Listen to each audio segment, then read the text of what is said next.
the strings on your guitar are way too high, or when you play you hear fret buzz? Then here in this video we're gonna show you how to adjust the action of your guitar the right way without breaking anything. My name is Guillaume from GSO Guitars. Since I'm a kid, I've always been fascinated about guitars. I truly think that GSO guitar instruments make better musicians. So on this, let's go adjust some guitars. So here we are now to adjust the action on an instrument. We'll start with this bass, this 5-string bass. So first thing you need to know before you adjust the action on an instrument, the first step is to adjust the neck. I made another video of this, so you can go watch that before to proceed with this. So always in the playing position, the instrument tune.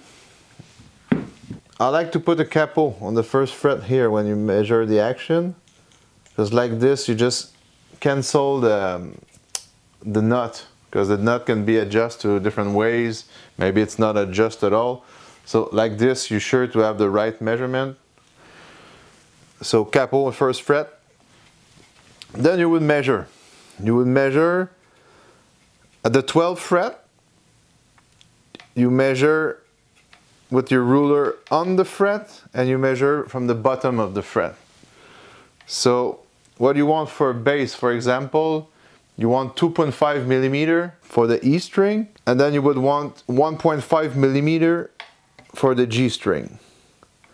This is pretty much the minimum. When I measured this one, I got like 1 millimeter. That's pretty low, but still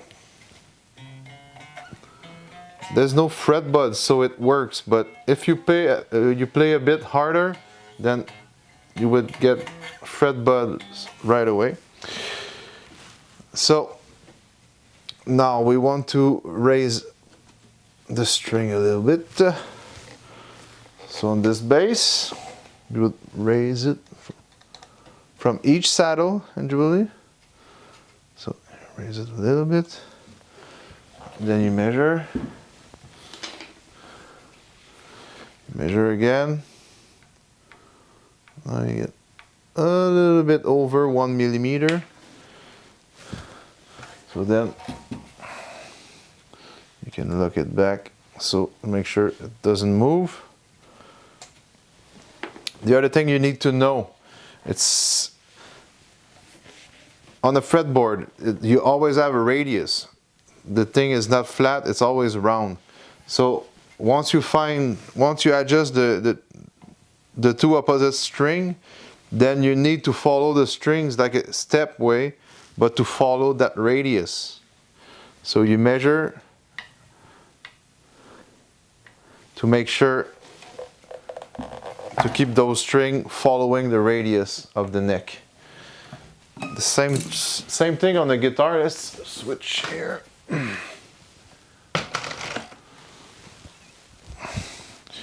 So on the guitar, it's pretty much the same procedure. It's just different tools. So again, I would put a capo on the first fret. Like this, we cancel the nut. Then you go and measure the 12th fret on the fret and under the string. For a guitar, you would want 1.5 millimeter, and on the high E, you would want minimum or maximum 1 millimeter.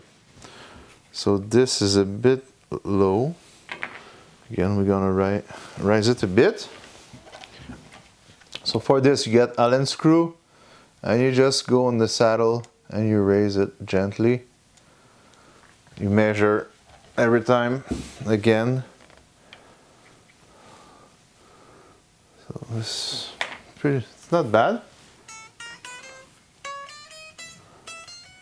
So if there's just make sure there's no buzz.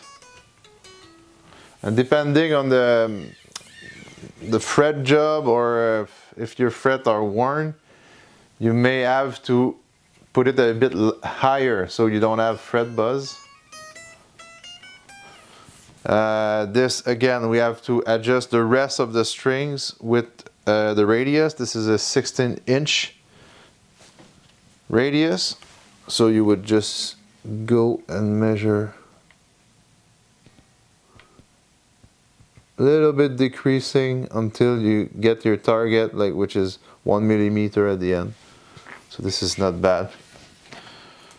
So yeah, what to remember, it's before you adjust the action, you have to make sure your neck have been adjusted. This thing have to be straight with a little bit of relief, which I explained in my other video. Try with the first setup, lower as possible, and then if you have fret buzz, but there's no other way than to raise it until everything sounds good.